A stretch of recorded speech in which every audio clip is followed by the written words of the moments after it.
Hello everyone, welcome back to my channel. Welcome to my channel. My name is Paul and you're watching The Right Path. Now, in today's video, we want to talk about how to water your babies, specifically Paphiopedilums. So I saw a couple of my older videos getting a couple of newer views as of recently, and I just wanted to provide some updates on my experience thus far living in a new environment that doesn't have a lot of humidity. And the three factors that I want to talk about with regard to watering, specifically your Paphiopedilums, in this video are going to be environment, your medium, and then the plant type itself. So jumping into environment. So let's talk about warm versus cool. Most of the Paphiopedilums that are readily available to us, whether they be at nurseries or even at a flower shop and sometimes rarely a big box department store or grocery store, are going to enjoy a bit of a cooler temperature.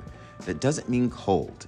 So my sweet spot that I gauge from is about 70 degrees Fahrenheit. And right under this would be cool. So maybe around 69, 68 degrees, and right above this would be temperate, so 71, 72, maybe even 73. And then you're getting into warmer slash hot above that, and then cooler slash cold below the aforementioned temperatures. Now, these factors are actually going to determine your frequency of watering, because with your Paphiopedilums, you don't want them to go completely dry. So you never want to pick up your pot and it be completely light. That's a very, very good indicator of watering, but visual aids are also as well.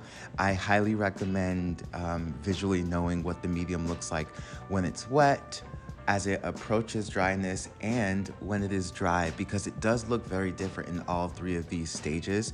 And your pot will also have a different weight when you pick it up in all three of these stages, or your cups, depending on what you grow them in. And lastly, with regard to your environment, your humidity is going to affect the duration that a spot in your entire space sort of retains moisture. So think of your pots as a collective, all together grouped. If you have a humidifier closer to them, or if they're all grouped together in, let's say, a corner space, the evaporation time is going to be a bit slower, as opposed to something that's away from the humidifier and next to a place that has a bit more airflow, that's not a concentrated corner.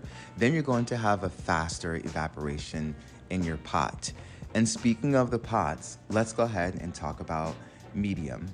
So again, your Paphiopedilums do not like to go bone dry. So you want to water as they approach dryness. And I say as they approach dryness because you never want to water a pot that already looks wet or is heavy. If I don't gauge it by condensation, so I know some people will look at a pot and see that there are water particles that, develop on the edges. To me, that doesn't mean the pot is wet, because sometimes that could be the last bit of moisture leaving the pot. So you really want to have a good relationship with your plant directly and with the medium, especially directly, because again, as I've mentioned, it looks different in those three stages of when it's bone dry, when it's approaching dryness, and when it's wet. And you always want to water when it's wet. And if there's still roots in the pot, you want to water if it's bone dry, if you find it like that.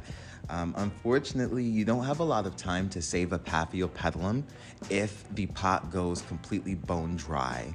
The roots do not necessarily branch out or regrow once that tip goes black. A healthy root will have a white growing tip, and if you do see that disappear, chances are the root may be dead. And these roots are very rigid and firm, and they don't really branch off like your phals. So just keep that in mind. Excuse me. So with the type of medium, for me, this has been a a change in recommendation because of where I live. I used to grow my paths in all bark, so a fine grade bark which is very small, and I prefer something with a mix of, other materials such as charcoal, perlite. Some of the mixes even had very, very fine bits of peat moss. And that's what I used to use before, 100% small grade bark. And now that I live in a drier environment where I struggle with humidity, I add moss to my mixtures, whether it's fine bark or a bit of a larger bark. I don't use chunky bark for any of my collection at all. But now I use a mix, and it's somewhere around 70% of the bark mix and then 30% of just pure moss. And this really helps me to maintain my moisture and my watering schedule. I prefer to water about once a week, just in general, and just never go above that. I don't like to water more than once a week. And then this allows in the cooler times to water even less, sometimes every 2 weeks. There are some plants that I only water once a month because the pot sizes are a little bigger. So pot size is also going to determine your frequency of watering. But I'm going to talk about pot size in a different video because that has to do with the size of your roots. So selecting your pot, I select pots on, I can't even say I select pots.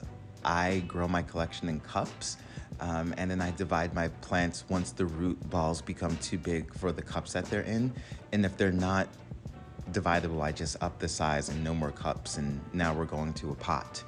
And the last factor that I wanted to touch on was your plant type. So just know your plant types and know, what can take a little more water, what probably can go a little more dry, what you should use a little more moss in.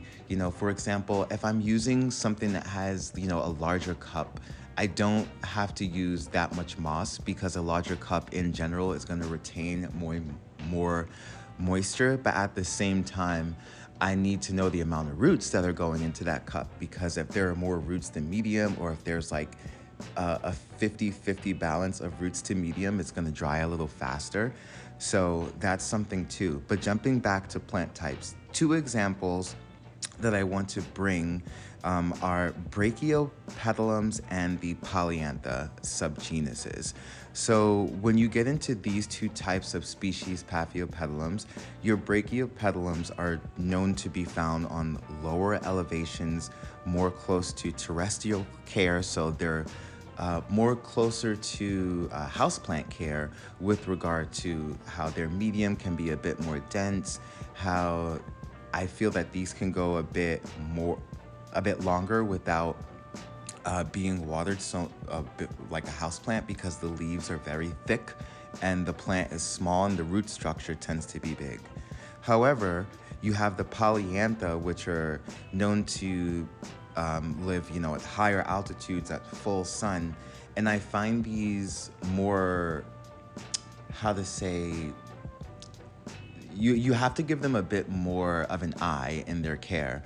So although the care is similar to, the Brachiopetalums with regard to you don't want them to completely dry out, these can actually do things like withstand full sun. But if you're going to do that, you're probably going to have to water more.